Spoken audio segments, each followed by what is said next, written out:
आई hope कि आप सभी बहुत ही अच्छे होंगे। तो आज से हम लोग स्टार्ट करने वाले हैं फार्मास्यूटिकल एनालिसिस, जिसकी फर्स्ट वीडियो में हम लोग देखने वाले हैं इसका बेसिक इंट्रोडक्शन और डिफरेंट टेक्निक्स ऑफ एनालिसिस।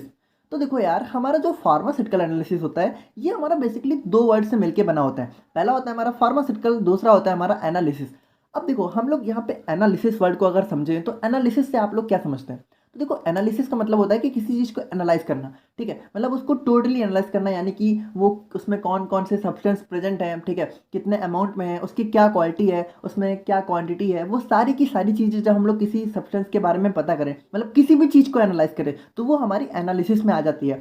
अब यही एनालिसिस को जब हम लोग फार्मास्यूटिकल प्रोडक्ट के ऊपर परफॉर्म करते हैं, यानी कि हमारी जब मेडिसिन यानी हमारी जब दवाओं की हम लोग एनालिसिस करते हैं, तो वो हमारी फार्मा है। तो आई होप कि आप लोग समझ गए होंगे फार्मास्यूटिकल एनालिसिस क्या होता है। अब देखो यार, कुछ यहाँ पे बेसिक सिलेबस है, तो आप लोग यार यहाँ पे देख लेना, आप लोग को नोट्स में यहाँ पे देखने को मिल जाएगा इसके बारे में। बाकी चलो यार, हम लोग आज वीडियो के मेन टॉपिक पे आ जाते हैं आज की। तो देखो, हमारा जो फार्मास्यूटिकल एनालिसिस होता है उसकी अगर हम लोग डेफिनेशन देखें तो हमारा होता है कि ये हमारी फार्मास्यूटिकल केमिस्ट्री की ब्रांच होती है, जो कि हमारी identification, determination, quantification and purification of pharmaceutical product के बारे में बात करती है। यानी कि हम लोग यहाँ पे दवाओं को आइडेंटिफाई करते हैं। आइडेंटिफाई मतलब उनकी पहचान करना, डिटरमाइन करना कि मतलब वो दवाएं किस चीज़ के लिए बनी है, यानी कौन सी डिजीज में कौन सी दवा यूज होने वाली है। क्वांटिफिकेशन यानी कि हमारी दवा किन किन चीज़ों से बनी है, वो कितने कितने अमाउंट में उसके अंदर प्रेजेंट है। और प्योरीफिकेशन यानी कि हमारी दवा पूरी तरीके से प्योर यूज करने लायक है ना, उसके अंदर कोई इंप्योरिटी तो नहीं प्रेजेंट है। तो ये सारी चीज़ें हम लोग जब दवाओं के ऊपर एनालाइज करते हैं, तो वो सारी की सारी चीज़ें हम लोग यहाँ पे फार्मास्यूटिकल एनालिसिस के अंदर देखते हैं बाय यूजिंग मैनुअल, केमिकल और इंस्ट्रूमेंटल मेथड, ठीक है। तो यहाँ पे मैनुअल क्या होता है कि देखो, मैनुअल मतलब जिसमें ना हम लोग केमिकल का यूज करें, ना हम लोग इंस्ट्रूमेंट का यूज करें। इसमें बेसिकली हम लोग अपने ऑर्गन्स, जो हमारे बॉडी के सेंस ऑर्गन्स होते हैं, उनका यूज करके जब हम लोग किसी चीज़ को एनालाइज करते हैं, लाइक देखो, मान लो अगर हम लोग को किसी चीज़ के टेस्ट के बारे में पता करना है, तो उसको हम लोग जब टेस्ट करते हैं तो वो हमारा मैनुअल मेथड ऑफ एनालिसिस हो गया, ठीक है। यानी कि उसका हम लोग टेस्ट करने के बाद हम लोग बता सकते हैं ना कि वो कौन सा टेस्ट है, क्या टेस्ट है, तो वो हमारा मैनुअल मेथड ऑफ एनालिसिस के अंदर में आ जाता है। और केमिकल मेथड ऑफ एनालिसिस के अंदर में आता है जो हमारी जितनी भी टाइट्रेशन होती है, ठीक है। तो उसमें हम लोग, आप लोग जानते हैं कि टाइट्रेशन में हम लोग किसी अननोन सैंपल को डिटरमाइन करते हैं with the help of known sample, मतलब उसकी कंसंट्रेशन को। तो उसमें हम लोग जो केमिकल्स यूज करते हैं ना, तो जिन भी चीज़ों में हम लोग केमिकल्स का यूज करते हैं वो हमारी केमिकल मेथड ऑफ एनालिसिस के अंदर आ जाता है। और उसके इंस्ट्रूमेंटल मेथड में क्या होता है कि हम लोग इंस्ट्रूमेंट्स का यूज करते हैं किसी भी चीज़ को एनालाइज करने में, ठीक है। तो आजकल देखो, बेसिकली हमारा instrumental method of analysis he use किया जाता है सबसे ज़्यादा। अब देखो, हमारा जो फार्मास्यूटिकल एनालिसिस होता है वो बेसिकली हमारा 3 टाइप का होता है। पहला होता है हमारा क्वालिटेटिव एनालिसिस, दूसरा होता है हमारा क्वांटिटेटिव एनालिसिस, और तीसरा होता है हमारा सेमी क्वांटिटेटिव एनालिसिस। देखो यार, हम लोग अगर क्वालिटेटिव एनालिसिस के बारे में बात करें तो ये हमारा बेसिकली आइडेंटिफिकेशन और प्रेजेंस और अब्सेंस ऑफ वेरियस कंपोनेंट्स के बारे में बात करता है। यानी कि देखो, अगर सिंपल वर्ड्स में समझें तो हमारा जो क्वालिटेटिव एनालिसिस होता है, इसमें हम लोग एक अननोन सैंपल लेते हैं, ठीक है। मान लो जैसे कि हम लोग यहाँ पे देखते हैं, मान लो यहाँ पे हम लोग एक अननोन सैंपल लिए, और ठीक है, और इसके अंदर हम लोग के 3 मतलब सब्सटेंस प्रेजेंट है। पहला है हमारा ए, दूसरा है हमारा बी, और तीसरा है हमारा सी, ठीक है। तो जब हम लोग कोई टेस्ट परफॉर्म करते हैं, उसके बाद ये हम लोग को नहीं पता कि इसके अंदर क्या क्या है, ठीक है। हम लोगों ने कोई टेस्ट परफॉर्म किया और उसके बाद हम लोग को पता चला कि इसमें पहला जो सब्सटेंस प्रेजेंट है वो ए है, दूसरा बी है हमारा, और तीसरा सी है। तो ये हमारा क्वालिटेटिव एनालिसिस हो गया। यानी इसमें हम लोग बेसिकली प्रेजेंस और अब्सेंस का पता लगाते हैं। यानी कि हम लोग इसमें बेसिकली ये पता लगाते हैं कि हमारा जो अननोन सैंपल है उसमें कौन कौन से सब्सटेंस प्रेजेंट है, यानी कि सिर्फ उसकी प्रेजेंस और अब्सेंस का आइडिया लगाते हैं। हम लोग ये नहीं पता लगाते कि वो कितने अमाउंट में है।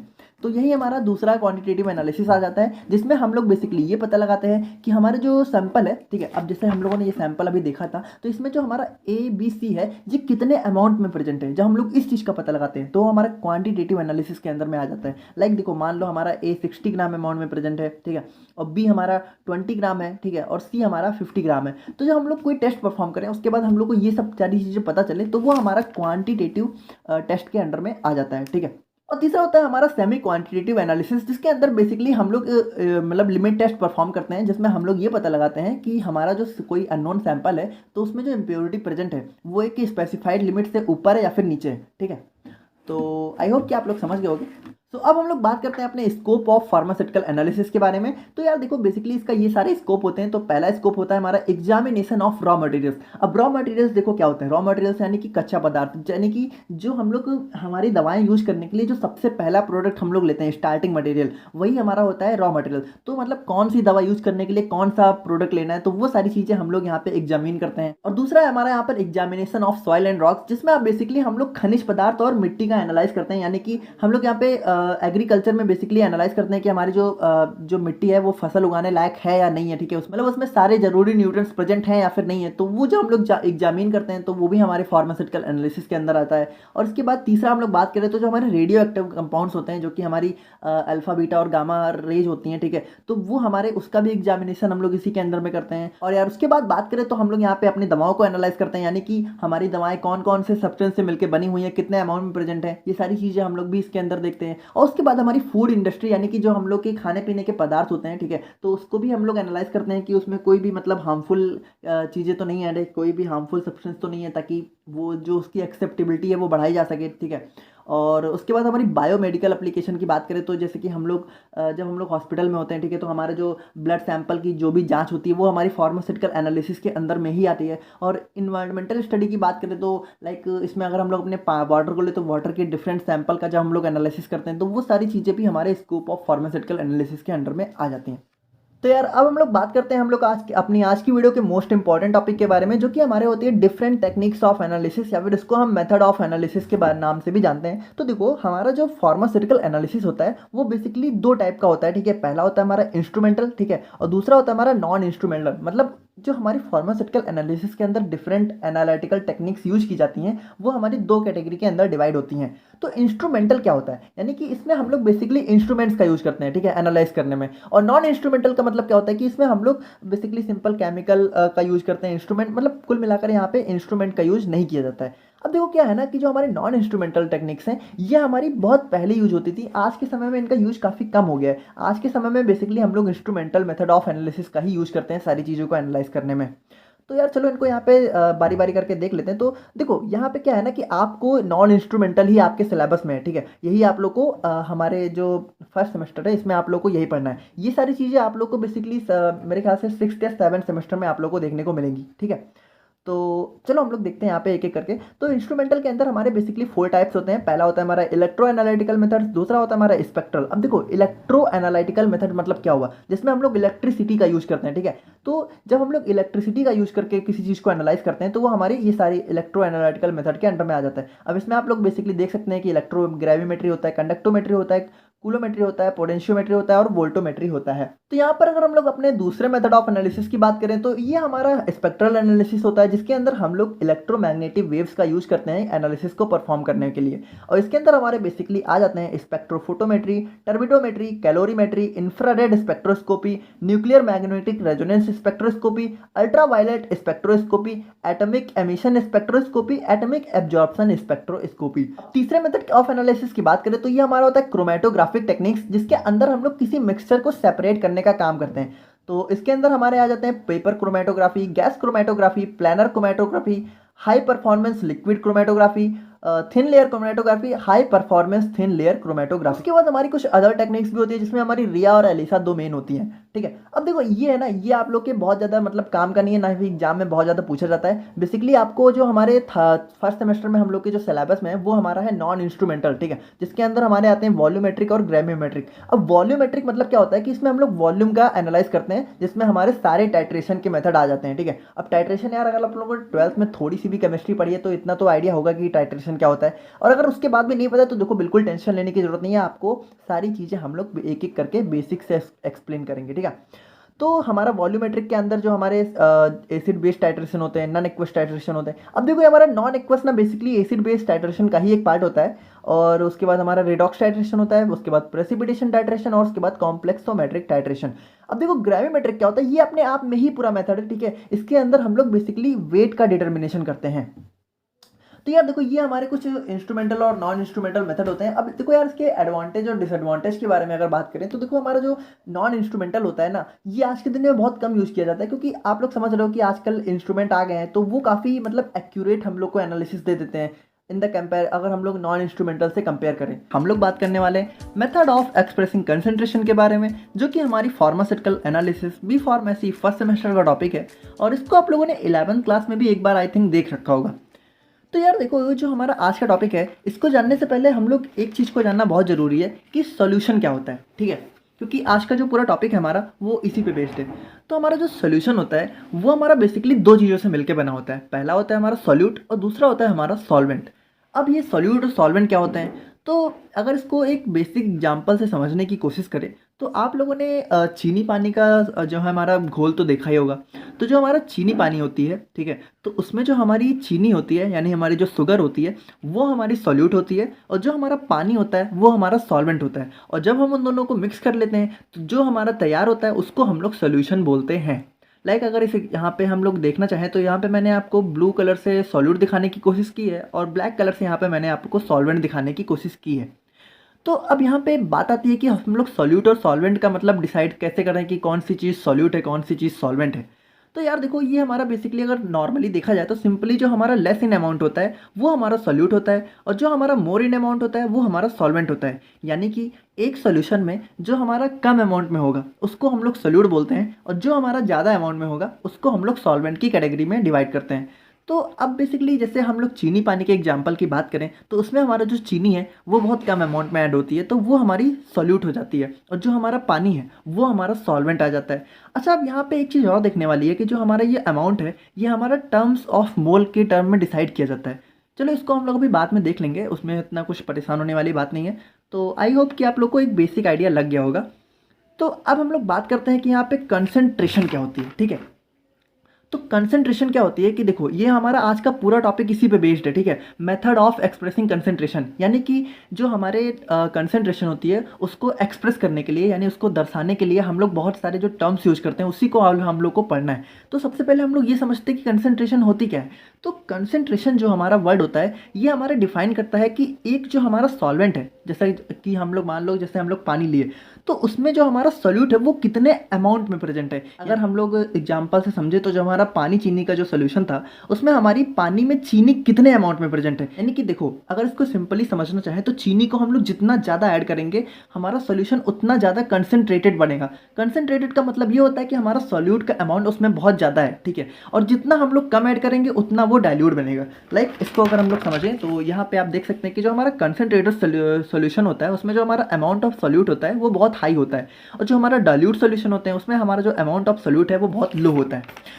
तो यही हमारा मतलब, ये जो हमारे टर्म्स है ये बेसिकली हम लोग को यही बताते हैं कि हमारा जो सॉल्वेंट है उसमें कितने अमाउंट ऑफ सोल्यूट प्रेजेंट है, ठीक है। ये देखो बेसिकली उसको मीजर करने के लिए ये सारे टर्म्स है जो हमें यूनिट में बताते हैं कि कितने अमाउंट में है। लाइक अगर इस चीज़ को हम लोग सिंपली समझे तो आप जब बाजार से सब्जी खरीदते हैं, ठीक है, तो उसको आप लोग कैसे नापते हैं, तो वो हमारा जो सब्जी वाला होता है वो उसको मतलब किलो में नापता है ना। लाइक हम लोग ये बोलते हैं ना कि 1 किलो सब्जी दे दो। तो उसी तरीके से जो हमारे फार्मास्यूटिकल सब्सटेंसेज होते हैं तो वो बहुत ही मतलब जो हमारे केमिकल्स होते हैं उनको हम लोग किस यूनिट में नापते हैं, तो वो सारे यहाँ पे टर्म्स होते हैं, इन्हीं को आज हम लोग को पढ़ना है, ठीक है। लाइक जैसे हम लोग जब दूध लेने जाते हैं तो हम लोग बोलते हैं ना कि 1 लीटर दूध दे, तो वो जो 1 लीटर है, ठीक है, वो उसकी यूनिट है ना, उसी से तो हम लोग पता कर रहे हैं ना कि कितना हम लोग को दूध चाहिए, कितनी हम लोग को सब्जी चाहिए। तो उसी तरीके से जैसे वहाँ पे लीटर और किलो होता है वैसे ही यहाँ पे हमारी मोल होते हैं, ठीक है, और भी बहुत सारे टर्म्स होते हैं, तो उसी में हम लोग को मीजर करना है आज। तो यहाँ पे हमारे कुछ डिफरेंट कंसंट्रेशन टर्म्स होते हैं, ठीक है, जिसमें हम लोग इनको मीजर करते हैं। तो पहला होता है हमारा बेसिकली मोलैरिटी होता है, कुछ मोलैरिटी होता है, फिर नॉर्मैलिटी, फॉर्मैलिटी, परसेंटेज कंसंट्रेशन और पार्ट्स पर मिलियन। तो आज हम लोग इन सबको बहुत ही अच्छे से एक एक करके देखने वाले हैं। तो चलो शुरू करते हैं। यहाँ पे मोलैरिटी से, molarity of a solution is defined as number of moles of solute, ठीक है, डिजॉल्व पर लीटर ऑफ सोल्यूशन। अब यहाँ पे एक चीज़ बहुत ही ज़्यादा ध्यान देने वाली है कि हमारा सोल्यूशन की बात हो रही है, यहाँ पे सॉल्वेंट की बात नहीं हो रही है। यानी कि 1 लीटर सोल्यूशन में हमारे कितने number of moles of solute हैं, यानी सोल्यूट के कितने नंबर ऑफ मोल्स हमारे 1 लीटर सोल्यूशन में एडेड है, तो वो चीज़ हमारा मोलैरिटी डिफाइन करता है। और इसको हम लोग बेसिकली एम से डोनेट करते हैं, मतलब कैपिटल एम से। तो यहाँ पे कई लोगों को नंबर ऑफ मोल्स के बारे में भी नहीं पता होगा, तो उसको भी आइए हम लोग देख लेते हैं। तो जो नंबर ऑफ मोल्स होता है हमारा, वो होता है हमारा मास गिवन अपॉन मॉलिक्यूलर वेट। अब मास गिवन आपको हमारा हमेशा जो है क्वेश्चन में दिया रहेगा, यानी कि अगर कोई क्वेश्चन सॉल्व करने को आया जिसमें आपको मोलैरिटी निकालो को बोलेंगे तो वहाँ पे मास गिवन आपको दिया रहेगा, और जो मॉलिक्यूलर वेट होगा उसको तो हम लोग निकाल ही लेते हैं। तो यहाँ पे अगर एक एग्जांपल से हम लोग समझने की कोशिश करें तो find the number of moles in 196 gram of H2SO4। अब यहाँ पे देखिए मास गिवन आपका क्या है 196 ग्राम, ओके। और उसके बाद मॉलिक्यूलर वेट ऑफ H2SO4 कितना होता है 98। अब यहाँ पे किसको कैसे निकालते हैं, तो हम लोग जो H2SO4 में एक एक मतलब एटम के मॉलिक्यूलर वेट को, ठीक है, यहाँ पे जोड़ लेते हैं। लाइक अगर हम लोग बात करें तो मॉलिक्यूलर वेट ऑफ हाइड्रोजन होता है 1। अब यहाँ पे हाइड्रोजन के कितने मोल है 2, तो हम लोग यहाँ पे 1 को मल्टीप्लाई कर लेंगे 2 से, और यहाँ पे हमारा हाइड्रोजन का मॉलिक्यूलर वेट कितना आ जाएगा H2 का 2, ठीक है। और उसके बाद हमारा क्या है सल्फर, तो सल्फर का हमारा मॉलिक्यूलर वेट होता है कितना 32। और उसके बाद हमारा ऑक्सीजन कितना है यहाँ पे 4, और ऑक्सीजन का मॉलिक्यूलर वेट होता है 16, तो यहाँ पे 16 इंटू 4 कर लेंगे क्योंकि यहाँ पे ऑक्सीजन 4 प्रेजेंट है। और उसके बाद ये कितना आ जाएगा 64। अब उसके बाद मॉलिक्यूलर वेट ऑफ H2SO4 में क्या करेंगे हम लोग, इन तीनों को जोड़ देंगे। तो यहाँ पे पहला क्या आया था 1 इंटू 2 इज इक्वल टू 2। उसके बाद हमारा सल्फर का आया था 32 प्लस 32, उसके बाद 16 इंटू 4 इज इक्वल टू 64, तो इसको यहाँ पे 64, तो 2 plus 32 plus 64 is equal to 98। तो आई होप कि आप लोग समझ गए होंगे मॉलिक्यूलर वेट को यहाँ पे कैसे निकालना है। अब यहाँ पे मॉलिक्यूलर वेट पता चल गया, मास गिवन पता चल गया, तो नंबर ऑफ मोल्स को हम लोग बहुत आसानी से निकाल सकते हैं। लाइक यहाँ पे देखें तो number of moles of H2SO4 कितना होगा, मास गिवन कितना है 196 और मॉलिक्यूलर वेट कितना है 98। 98 को 196 से हम लोग डिवाइड करेंगे तो कितना आएगा 2, यानी कि यहाँ पे जो हमारा number of moles of H2SO4 है वो हमारा कितना है 2, ठीक है। तो उसी तरीके से जो हमारे मोलैलिटी होती है उसमें हम लोग नंबर ऑफ मोल्स को निकाल लेते हैं, ठीक है, सोल्यूट के। और उसके बाद वॉल्यूम ऑफ सोल्यूशन हम लोग को 1 लीटर में दिया रहेगा, तो उसको हम लोग अब यहाँ पे भी मोलैलिटी को भी हम लोग यहाँ पे एग्जाम्पल से समझ लेते हैं बहुत ही ईजी तरीके से। तो चलो मान लो हम लोग को क्वेश्चन में दिया है कि 2 moles of NaOH dissolved in 1000 ml of solution, define it's molality. तो मोलैलिटी हमारा क्या होता है, number of moles of solute upon volume of solution in litre. अब यहाँ पे इन लीटर आप लोग को बहुत ध्यान से देखना है, ठीक है। तो अब यहाँ पे नंबर ऑफ मोल्स कितना दिया हुआ है 2, और यहाँ पे सोल्यूशन कितना है 1000 ml। अब 1000 ml देखो यहाँ पे अगर हम लोग समझे तो 1000 ml हमारा 1 लीटर के बराबर ही तो होता है। 1 लीटर में हमारे 1000 ml ही तो होते हैं। तो यहाँ पे लीटर कितना है, क्योंकि हम लोग को यहाँ पे क्या लिखा हुआ है, यहाँ पे हम लोग को यहाँ पे लीटर में रखना है ml में नहीं। तो ये लीटर कितना होगा 1, तो 2 divided by 1 is equal to 2। तो हमारा सोल्यूशन कितना हो जाएगा 2 मोलर, यानी कि मोलैलिटी हमारे इस सोल्यूशन की कितनी हो जाएगी 2। तो आई होप कि आप लोग समझ गए होंगे। अब यहाँ पे बात करते हैं हमारे सेकेंड टर्म की, जो होता है हमारा मोलैलिटी, ठीक है। तो मोलैलिटी क्या होता है हमारा, तो ये देखो ये बहुत ही सिंपल है, जैसे हमारा मोलैलिटी है उसी तरीके से हमारा मोलैलिटी भी है। बस इसमें क्या होता है कि देखो नंबर ऑफ मोल्स इसमें भी होते हैं, बस ये हमारा जो यहाँ पे हमारा क्या था, देखो चीज़ों को कंपेयर करके चलो तभी चीज़ें अच्छे से समझ में आएगी। यहाँ पे हमारा क्या था वॉल्यूम ऑफ सोल्यूशन, और यहाँ पे क्या है वॉल्यूम ऑफ सॉल्वेंट। यहाँ पे बहुत ध्यान से देखने की जरूरत है, यहाँ पे सोल्यूशन है, यहाँ पे सॉल्वेंट है। देखो सोल्यूशन क्या होता है, सोल्यूशन हो जाता है कि जब हम लोग सॉल्यूट और सॉल्वेंट दोनों को जोड़ देते हैं, और सोल्यूट सॉल्वेंट क्या होता है जिसमें हम लोग सोल्यूट को मिक्स करते हैं। अब यहाँ पे वॉल्यूम ऑफ सॉल्वेंट तो है, लेकिन यहाँ पे एक चीज़ और भी डिफरेंस है। यहाँ पे हम लोग देख रहे थे कि ये लीटर में है, और यहाँ पे ये चीज़ हमारे केजी में होती है। तो इस चीज़ को आप लोग को डिफरेंस को बस ध्यान में रखना है। बाकी देखो ये टर्म्स बहुत ईजी हैं। तो मोलैलिटी क्या होता है, मोलैलिटी होता है हमारा solution defined as number of moles of solute dissolve per KG of solvent, यानी 1 किलोग्राम सॉल्वेंट में हमारा कितना अमाउंट ऑफ सोल्यूट डिफाइंड मतलब डिजॉल्व है, ठीक है, नंबर ऑफ मोल्स के टर्म में, वो हमारा होता है मोलैलिटी। और इसको हम लोग स्मॉल m से रिप्रेजेंट करते हैं। तो अब लोग हम लोग यहाँ पे थर्ड टर्म को देख लेते हैं, जो कि हमारा होता है नॉर्मेलिटी। अब देखो ये नॉर्मेलिटी को आप लोग को बहुत ध्यान से देखने की जरूरत है, क्योंकि ये टर्म ना थोड़ा कॉम्प्लिकेटेड है और लोगों को आसानी से समझ में नहीं आता है, लेकिन बहुत ईजी है, ठीक है। तो हम लोग चलो देखते हैं। अब नॉर्मेलिटी ऑफ अ सोल्यूशन क्या होता है कि normality of a solution is defined as number of gram equivalent of solute dissolved per litre of solution, यानी कि हमारा 1 लीटर, जैसे कि हम लोगों ने यहाँ पे देखा था कि मोलैलिटी था, वैसे ही हमारा नॉर्मेलिटी है। बस वहाँ पे क्या था, देखो चीज़ों को कंपेयर करो, वहाँ पे था हमारा नंबर ऑफ मोल्स, और यहाँ पे क्या है नंबर ऑफ ग्राम इक्विवेलेंट। और डिवाइड में क्या था कि वॉल्यूम ऑफ सोल्यूशन, वहाँ पे भी वॉल्यूम ऑफ सोल्यूशन था, और इन लीटर इसमें भी था उसमें भी था, यानी बिल्कुल सेम है। बस यहाँ पे नंबर ऑफ मोल्स की जगह नंबर ऑफ ग्राम इक्विवेलेंट आ गए हैं। अब ये ग्राम इक्विवेलेंट क्या बला है, तो इसको हम लोग देख लेते हैं यहाँ पे। तो देखो यार यहाँ पे आप लोग थोड़ा ध्यान से समझने की कोशिश करना, तभी आप लोग को समझ में आएगा। तो जो हमारा ग्राम इक्विवेलेंट होता है, ये हमारा डिफाइन होता है कि जैसे हम लोगों ने क्या देखा था, हम यहाँ पे भी कंपेयर करके चलो तभी आपको समझ में आएगा। नंबर ऑफ मोल्स क्या होते हैं, मास गिवन अपॉन मॉलिक्यूलर वेट, और नंबर ऑफ ग्राम इक्विवेलेंट क्या होता है, mass given upon equivalent wait. अब इक्विवेलेंट वेट क्या होता है, तो इक्विवेलेंट होता है वेट होता है हमारा molecular weight divided by x. अब एक्स क्या होता है, मॉलिक्यूलर वेट तो देखो हम लोग को पता है, ठीक है, वो हम लोग को पता रहता है, लेकिन इक्विवेलेंट वेट निकालने के लिए हम लोग को इसको डिवाइड करना पड़ता है एक्स से। अब एक्स क्या होता है यहाँ पे, तो एक्स होता है हमारा एसिडिटी या फिर बेसिसिटी। अब एसिडिटी और बेसिसिटी क्या होती है, अब देखो आप, मुझे पता है आप लोगों को थोड़ा सा कंफ्यूज हो रहे हो, बट देखो बिल्कुल ही थोड़ा सा, अगर आप लोगों ने पीछे एक बार अगर नहीं समझ में आया तो फिर से देख के आइए। देखो मैंने चीज़ें बहुत अच्छे से समझाने की कोशिश की है, तो बस आप लोग थोड़ा सा ध्यान से समझो। और देखो उसके बाद भी अगर आप लोग को समझ में नहीं आ रहा है तो देखो आप लोग को सिर्फ इतना लिख के आना है। मैं फिर बोल रहा हूँ, आप लोग को सिर्फ इतना लिख के आना है। ये सारी चीज़ें बस आप लोग का कंसेप्ट क्लियर करने के लिए हैं। तो बिल्कुल भी टेंशन लेने की ज़रूरत नहीं है। जिसको समझ आ रहा है बहुत अच्छी बात है, जिसको नहीं भी समझ आ रहा है आप लोग इतना बस इतना तो तैयार कर ही लोगे ना, तो टेंशन लेने की वाली कोई बात नहीं है, ठीक है। यहाँ पे तो यहाँ पे हम लोग देखते हैं कि जैसे हम लोगों ने क्या बात कर रहे थे कि इक्विवेलेंट वेट होता है हमारा is equal to molecular weight divided by X. तो एक्स क्या होता है हमारा, एक्स होता है हमारा एसिडिटी या फिर बेसिसिटी। अब देखो बेसिसिटी और एसिडिटी क्या होता है कि देखो हमारा जो एसिड होता है उसके केस में हमारा एक्स होता है बेसिसिटी, और जो हमारा बेस होता है उसके केस में एक्स हमारा होता है एसिडिटी। तो अब यहाँ पे बेसिसिटी होती क्या है, तो ये हमारा डिफाइन करता है कि जो हमारा एसिड है उसमें कितने H प्लस आयन डिजॉल्व किए, मतलब कितने H प्लस आयन उसने रिलीज किए आफ्टर डिजॉल्विंग। यानी कि जब हम लोग एसिड को किसी सॉल्यूशन में डिजॉल्व करते हैं तो उसने कितने H प्लस आयन मतलब रिलीज करता है, क्योंकि आप लोग को पता है कि हमारा जो एसिड होता है उसमें H प्लस आयन, वो H प्लस आयन रिलीज करता है। जो हमारा बेस होता है वो हमारा OH माइनस आयन रिलीज करता है। यहाँ पे देखो सिस्टम बिल्कुल उल्टा है। एसिड के केस में हमारा बेसिसिटी होता है और बेस के केस में हमारा एसिडिटी होता है। तो बेसिसिटी क्या होगा कि H प्लस आयन कितने रिलीज हुए, और एसिडिटी क्या होगा कि OH माइनस कितने रिलीज हुए। अब इसको हम लोग एक एग्जाम्पल से समझने की कोशिश करें तो आप लोग देख सकते हैं कि find the basicity of HCl and H2SO4। अब देखो यहाँ पे अगर सिंपली समझने की कोशिश करें तो देखो बेसिसिटी ऑफ HCl, तो यहाँ पे HCl में कितने H हैं, 1, तो यहाँ पे बेसिसिटी इसकी कितनी हो गई 1। और यहाँ पे H2SO4 में H कितने अमाउंट में है 2, तो यहाँ पे बेसिसिटी इसकी कितनी हो गई 2।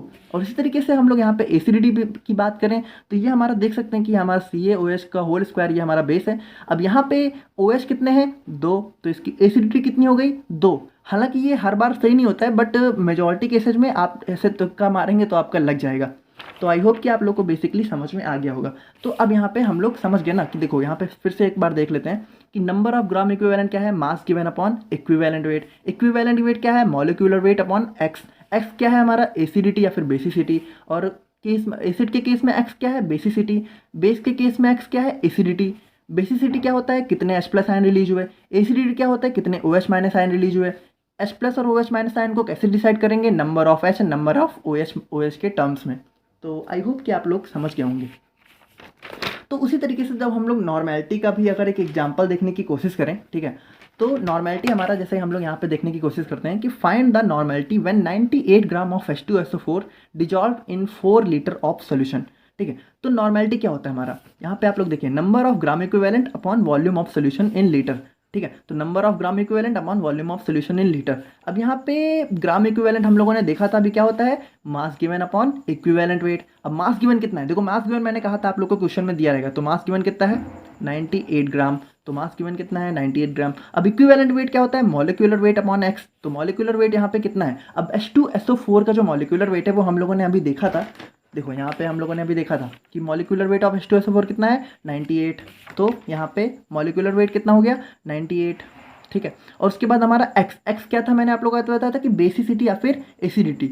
तो यहाँ पे H2SO4 क्या है, H2SO4 एक एसिड है, तो यहाँ पे हम लोग क्या देखेंगे बेसिसिटी। और बेसिसिटी क्या होती है कि कितने H प्लस आयन रिलीज हुए, तो यहाँ पे कितने H हैं 2, तो इसकी बेसिसिटी कितनी हो जाएगी 2।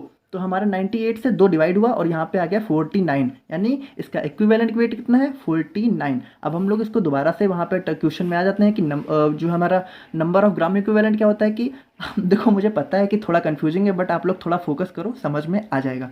नंबर ऑफ ग्राम इक्विवेलेंट क्या होता है, mass given upon equivalent weight. Mass कितना गिवन था 98, इक्विवेलेंट हम लोगों ने कितना निकाला 49, तो 98 को 49 से डिवाइड करेंगे हमारा कितना आ जाएगा 2। तो अब नॉर्मेलिटी हमारी क्या निकलेगी, number of gram equivalent upon volume of solution in litre. अब नंबर ऑफ ग्राम इक्विवेलेंट कितना है 2, volume of solution in litre कितना है 4। यहाँ पे देखिए क्वेश्चन में क्या था कि 4 लीटर वॉल्यूम ऑफ सोल्यूशन, यहाँ पे लीटर में दिया हुआ है तो इसको कन्वर्ट करने की जरूरत नहीं है।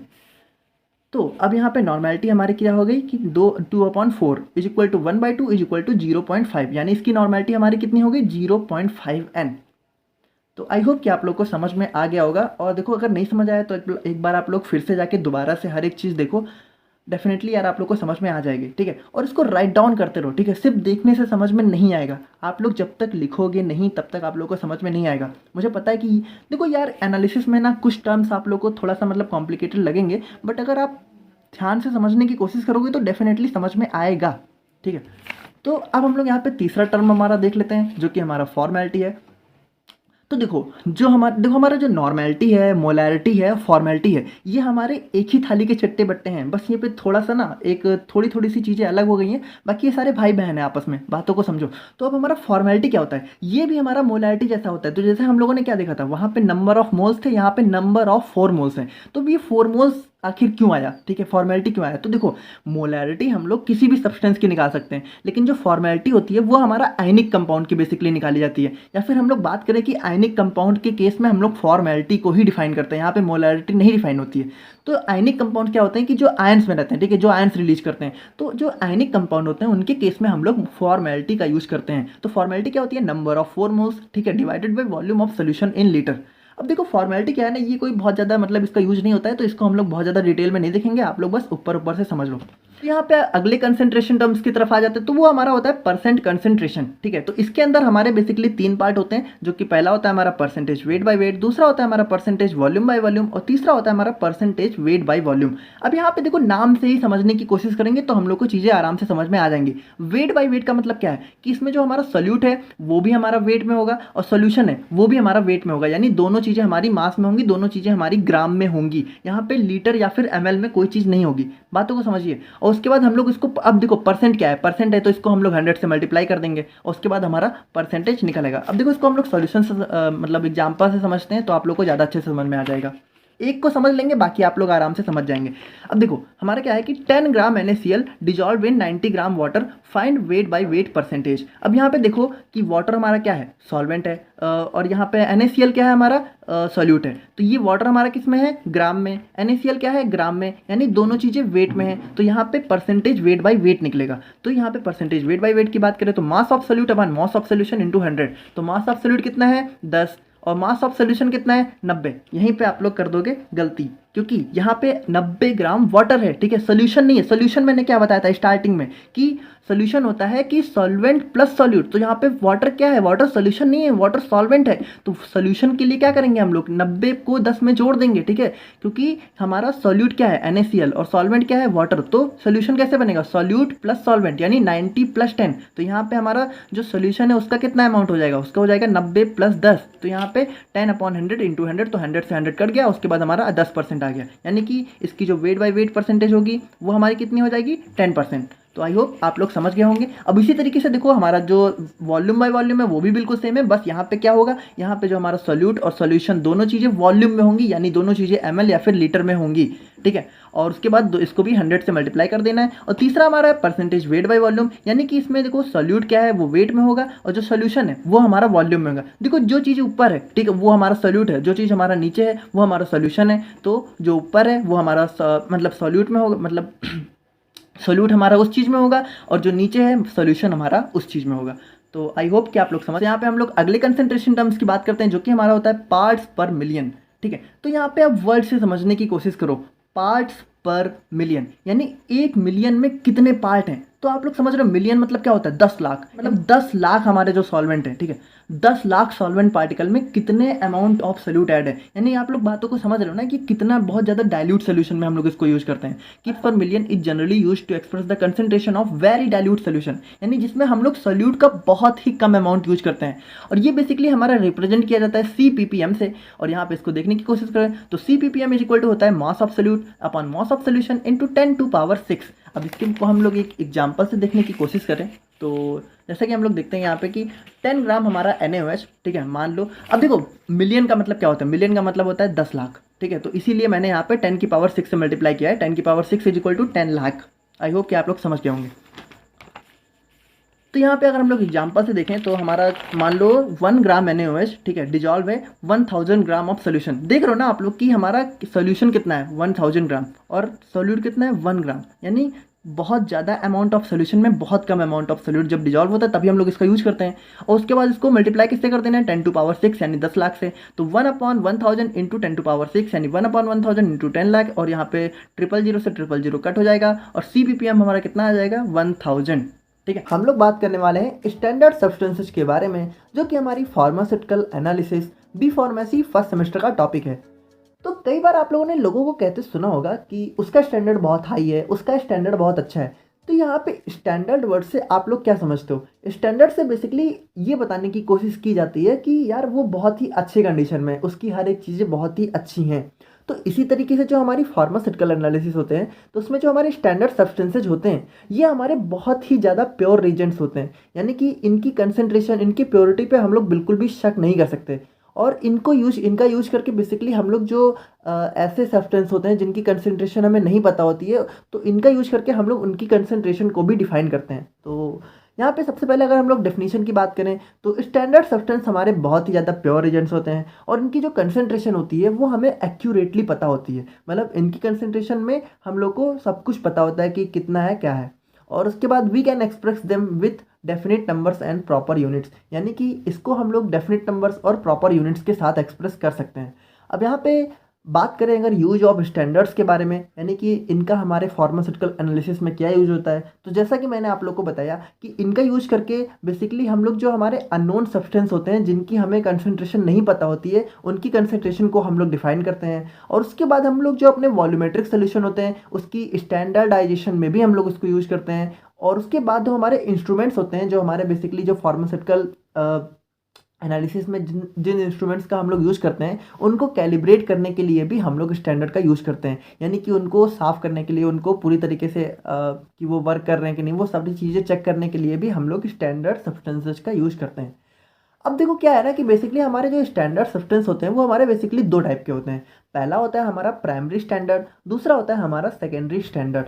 तो जो हमारे प्राइमरी स्टैंडर्ड होते हैं वो हमारे 100% प्योर होते हैं, और जो हमारे सेकेंडरी स्टैंडर्ड होते हैं वो बेसिकली मतलब प्राइमरी के कंपैरिजन में थोड़े से कम प्योर होते हैं। वो सारी चीज़ें हम लोग अभी आगे वीडियो में देखने वाले हैं।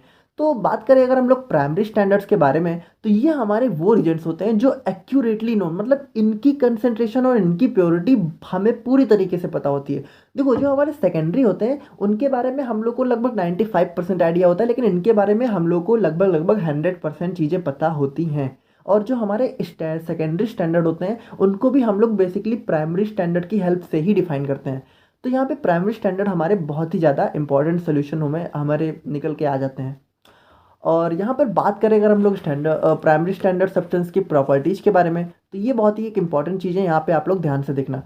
तो देखो क्या होता है कि हमारा जो प्राइमरी स्टैंडर्ड होता है वो हमारा 100% प्योर होता है। ऑल्दो हमारे जो 0.01 से 0.02% की इम्प्योरिटी होती है वो टॉलरेबल होती है, लेकिन आप लोग को पता है ये बहुत ही कम अमाउंट है, मतलब इतना तो कुछ पता ही नहीं चलता है। यानी कि ये हमारे बेसिकली 100% प्योर होते हैं। और दूसरी प्रॉपर्टी की बात करें तो ये हमारे इट शुड बी स्टेबल, मतलब ये हमारा जो एटमॉस्फेरिक कंडीशन, यानी कि जो हमारा नॉर्मल टेम्परेचर होता है, जो हमारा लाइक हमारा, आप लोगों को पता होगा कि हमारा रूम टेम्परेचर 25 डिग्री सेल्सियस के आसपास होता है। तो उस सारे टेम्परेचर और एटमॉस्फेरिक कंडीशन पे ये हमारा स्टेबल होता है, ठीक है। मतलब इसमें बिल्कुल भी कोई भी अनस्टेबिलिटी नहीं आती है। और इसके साथ साथ जो इसका मॉलिक्यूलर इक्विवेलेंट वेट होता है वो बहुत हाई होता है। अब देखो यहाँ पे हाई क्यों होता है, इस चीज़ को आप लोग समझिए।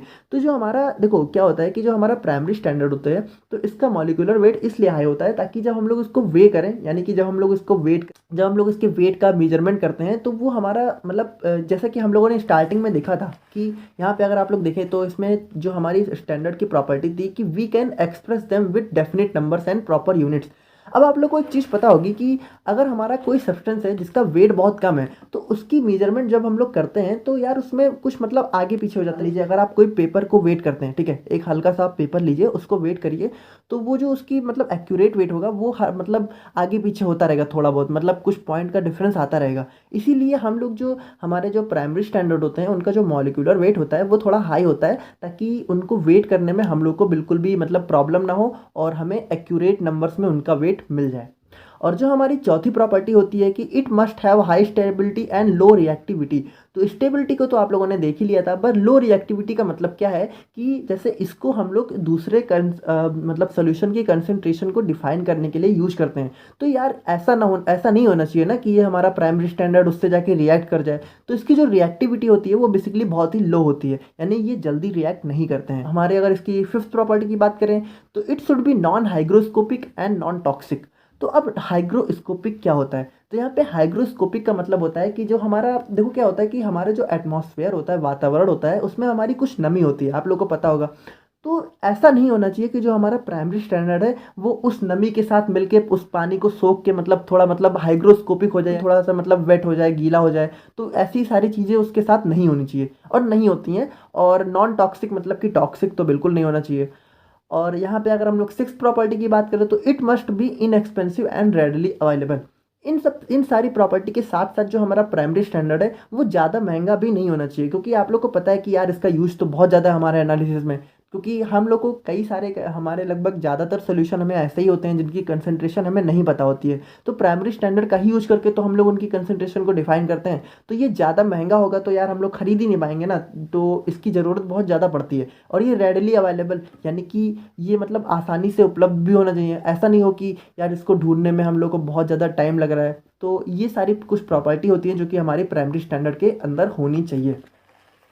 अब यहाँ पे अगर कुछ basically commonly use primary standard के बारे में बात करें तो यहाँ पे आप लोग देख सकते हैं कि एसिड बेस्ड टाइट्रेशन। अब देखो बेसिकली हमारा जो स्टैंडर्ड होता है इसको हम लोग टाइट्रेशन में यूज करते हैं। अब टाइट्रेशन आप लोग को सारी चीज़ें अभी हम लोग के मतलब एनालिसिस के अंदर हमारा बेसिकली यूनिट 3, 4, 5 और 2 ये सब हमारा टाइट्रेशन पे ही बेस है। तो ये सारी चीज़ें हम लोग अभी आगे चल के देखेंगे, तो बिल्कुल भी टेंशन लेने की ज़रूरत नहीं है। और कुछ बेसिक आइडिया तो आप लोग को टाइट्रेशन का मेरे ख्याल से होगा ही यार 12th में, अगर थोड़ा बहुत भी किया है। और अगर नहीं भी है तो देखो बिल्कुल टेंशन लेने की ज़रूरत नहीं है। आप लोग को बस हमारे साथ बने रहना है और सब कुछ आप लोग को समझ में आ जाएगा। तो देखो क्या है कि हमारा जो कॉमनली यूज प्राइमरी स्टैंडर्ड के बारे में बात करें तो एसिड बेस्ड टाइट्रेशन के अंदर हमारे कुछ ये सारे प्राइमरी स्टैंडर्ड यूज होते हैं और इनका मॉलिक्यूलर वेट भी आप लोग बगल में देख सकते हैं। अब देखो यार आप लोग को एक चीज़ और बता दूं कि इतना आप लोग को कुछ इतना मतलब ये देख के टेंशन लेने की जरूरत नहीं है कि यार इतना कुछ पढ़ना पड़ेगा। तो देखो आप लोग को बेसिकली बस 1, 2, 3 एग्जाम्पल याद कर लेने हैं और मॉलिक्यूलर वेट अगर आप लोग याद कर सकते हो तो बहुत अच्छी बात है, और अगर नहीं कर सकते हो तो इतनी कोई टेंशन वाली बात नहीं है। आप लोग को बस यहाँ पे एसिड बेस्ड टाइट्रेशन लिखना है और उसके अंदर 2-3 एग्जाम्पल जो आप याद कर सकते हो उसको याद करके डाल देना है। और इसके बाद अगर बात करें हम लोग अपने रिडॉक्स टाइट्रेशन में तो उसके अंदर भी आप लोग देख सकते हो कि हमारे potassium bromate, sodium oxalate, arsenic trioxide और कॉपर सल्फेट ये हमारे कुछ मतलब प्राइमरी स्टैंडर्ड होते हैं जो हमारे रेडॉक्स टाइट्रेशन में यूज होते हैं, और मॉलिक्यूलर वेट आप लोग उनका देख सकते हैं। तो इसी तरीके से इसमें भी यार 1-2 एग्जाम्पल आप लोग याद करके हमारे एग्जाम में लिख के आ सकते हो और आप लोग के नंबर यार बेसिकली बहुत अच्छे मिल जाएंगे, उसकी टेंशन लेने की जरूरत नहीं है। पर अगर ये सारी चीज़ें आप लोगों ने तैयार कर ली तो क्या ही पूछने, वो तो बहुत अच्छी बात है। और यहाँ पे प्रेसिपिटेशन टाइट्रेशन के बारे में बात करें तो यहाँ पे भी आप देख सकते हैं कि हमारा सिल्वर नाइट्रेट, सोडियम क्लोराइड और पोटेशियम क्लोराइड और मॉलिक्यूलर वेट भी आप लोग देख सकते हैं। और इसके बाद अगर हम लोग बात करें तो कॉम्प्लेक्सोमेट्रिक टाइट्रेशन में भी आप लोग हमारे यहाँ पे एग्जांपल देख सकते हैं। तो ये बेसिकली हमारे कुछ प्राइमरी स्टैंडर्ड थे जो कि हमारे टाइट्रेशन में यूज किए जाते हैं और इनकी हेल्प से हम लोग अननोन सोल्यूशन की कंसेंट्रेशन को डिफाइन करते हैं। और हमारा जो सेकेंड टाइप है हमारा वो है हमारा सेकेंडरी स्टैंडर्ड। अब देखो हमारा जो सेकेंडरी स्टैंडर्ड होता है वो बेसिकली हमारा प्राइमरी स्टैंडर्ड के आगे स्टैंडर्डाइज किया जाता है। मतलब देखो क्या होता है कि जो हमारे सेकेंडरी स्टैंडर्ड होते हैं ये हमारे 100% प्योर नहीं होते हैं, तो इनकी प्योरिटी को हम लोग प्राइमरी स्टैंडर्ड से कंपेयर करके डिफाइन करते हैं, ठीक है। ऑल्दो देखो प्योर ये भी बहुत ज़्यादा होते हैं बट प्राइमरी स्टैंडर्ड से कंपेयर किया जाए तो ये थोड़ा मतलब कम होते हैं, और इनका भी यूज बेसिकली हम लोग अननोन सोल्यूशन की कंसेंट्रेशन को डिफाइन करने के लिए करते हैं। अच्छा देखो अब बात करते हैं कि अगर हमारा प्राइमरी स्टैंडर्ड है तो हम लोग को सेकेंडरी स्टैंडर्ड की ज़रूरत क्या पड़ती है। तो देखो यार होता क्या है ना कि जैसे कुछ कुछ प्राइमरी स्टैंडर्ड हमारे ऐसे होते हैं जो बहुत कम अमाउंट में अवेलेबल है हमारे पूरे मतलब इस पूरी दुनिया में, हमारे पूरे वर्ल्ड में बहुत कम अमाउंट में वो अवेलेबल है। और जब बहुत कम अमाउंट में है तो वो बहुत ज़्यादा एक्सपेंसिव भी हो जाते हैं। तो आप लोग समझ सकते हो कि यार ये थोड़ा इम्पॉसिबल हो जाता है कि यार इतने एक्सपेंसिव चीज़ को हम लोग यूज करके हमेशा मतलब देखो कंसंट्रेशन तो हमें हमेशा डिफाइन करनी है। तो यार इतना सारा प्राइमरी स्टैंडर्ड हम लोग कहाँ से लाएं। तो यार सेकेंडरी स्टैंडर्ड बेसिकली क्या होते हैं कि इसको हम लोग प्राइमरी स्टैंडर्ड के थोड़ा बहुत प्राइमरी स्टैंडर्ड की हेल्प लेते हुए हम लोग उसको प्रिपेयर करते हैं। और ये हम लोग बेसिकली जैसे कि हम लोगों ने थोड़ा सा प्राइमरी स्टैंडर्ड लिया, ठीक है, और उसकी हेल्प से हम लोगों ने बहुत सारा सेकेंडरी स्टैंडर्ड प्रिपेयर कर लिया। अब हमारे पास ये सफिशिएंट अमाउंट में हो जाता है जिससे हम लोग अननोन सोल्यूशन की कंसंट्रेशन को डिफाइन कर देते हैं। और उसके बाद अगर यहाँ पे आप लोग देख सकते हैं कि they are basically used in standardisation process and for calibrating instruments, ठीक है। और यहाँ पे इसके प्रॉपर्टीज़ के बारे में बात करें तो ये हमारे प्राइमरी स्टैंडर्ड के कंपैरिजन में लेस प्योर होते हैं। अच्छा देखो एक बात आप लोग को और बता दूं यहाँ पे एग्जाम में लिखने के लिए कि देखो जैसे हम लोगों ने अगर आप लोगों ने प्राइमरी स्टैंडर्ड की प्रॉपर्टी यहाँ पे देखी थी तो ये सारी प्रॉपर्टी अगर आप लोगों ने याद कर ली तो सेकेंडरी स्टैंडर्ड में आप लोग को बस यही लिख के आना है कि जैसे यहाँ पे लिखा हुआ है it must have high molecular weight and equivalent weight. तो सेकेंडरी स्टैंडर्ड में क्या लिखना है आप लोग को कि it have low molecular weight and low equivalent weight compare to primary standard. जैसे कि यहाँ पे अगर आप लोग देखेंगे तो यहाँ पे आप लोग देखिए कि यहाँ पे बिल्कुल कंपैरिजन करके इसकी प्रॉपर्टी को डिफाइन करना है। Less pure than primary standard, less stable and more reactive compare to primary standard, and they are titrated against primary standard. और इसी तरीके से आप 2-3 पॉइंट और जोड़ सकते हैं वहाँ से कंपेयर करके। अब यहाँ पे बेसिकली बात करें अगर हमारे कुछ कॉमनली यूज्ड सेकेंडरी स्टैंडर्ड के बारे में, तो यहाँ पे आप लोग देख सकते हैं कि एसिड बेस्ड टाइट्रेशन जैसे वहाँ पे था, वहाँ पे हम लोग जो सब्सटेंस यूज़ करते थे, तो यहाँ पे कुछ दूसरे हैं जो कि हमारे सेकेंडरी स्टैंडर्ड है। तो यहाँ पे आप लोग नाम देख सकते हैं, hydrochloric acid, sulphuric acid, sodium hydroxide और परक्लोरिक एसिड। ठीक है, और इसी तरीके से हमारे, अब देखो जैसा कि मैंने आप लोग को वहाँ बताया था कि 2-3 एग्जाम्पल आप लोग को याद करने हैं, उसी तरीके से यहाँ पे भी आप 2-3 एग्जाम्पल याद कर लीजिए। और बाकी अगर पूछा जाए तो यार देखो, ज़्यादातर तो एग्जाम में यही आता है कि थोड़ा सा मतलब 7 नंबर में, 10 नंबर में आज तक की क्वेश्चन अभी तक तो नहीं आया है, तो 7 नंबर में बेसिकली आप लोग यार थोड़ा सा प्राइमरी और सेकेंडरी स्टैंडर्ड को डिफाइन कर दोगे तो उतना भी बहुत है। और यहाँ पे रिडॉक्स टाइट्रेशन की बात करें तो रिडॉक्स टाइट्रेशन के अंदर आप लोग यहाँ पे एग्जाम्पल देख सकते हैं। और प्रेसिपिटेशन टाइट्रेशन के अंदर भी यहाँ पे हमारे पोटेशियम थायोसाइनेट, अमोनियम थायोसाइनेट और मर्क्यूरी डाइनाइट्रेट होता है। और यहाँ पे कॉम्प्लेक्सोमेट्रिक टाइट्रेशन के अंदर भी आप लोग यहाँ पे एग्जाम्पल देख सकते हैं। तो बेसिकली इतना ही था हमारे प्राइमरी और सेकेंडरी स्टैंडर्ड के बारे में। और अगली वीडियो हमारी एरर के ऊपर होने वाली है, जिसमें हम लोग types of error, sources of error और यहाँ पे सारे एरर के अंदर हर एक टॉपिक को कवर करेंगे। और बाकी अगर आज की वीडियो में अगर कुछ नहीं समझ में आया हो तो कमेंट करके बताना ज़रूर। और नोट्स इसकी डिस्क्रिप्शन में बहुत जल्द अवेलेबल करवा दी जाएगी जैसे ही हमारा फर्स्ट यूनिट कंप्लीट होगा। और बाकी मिलते हैं नेक्स्ट वीडियो में। Thank you so much.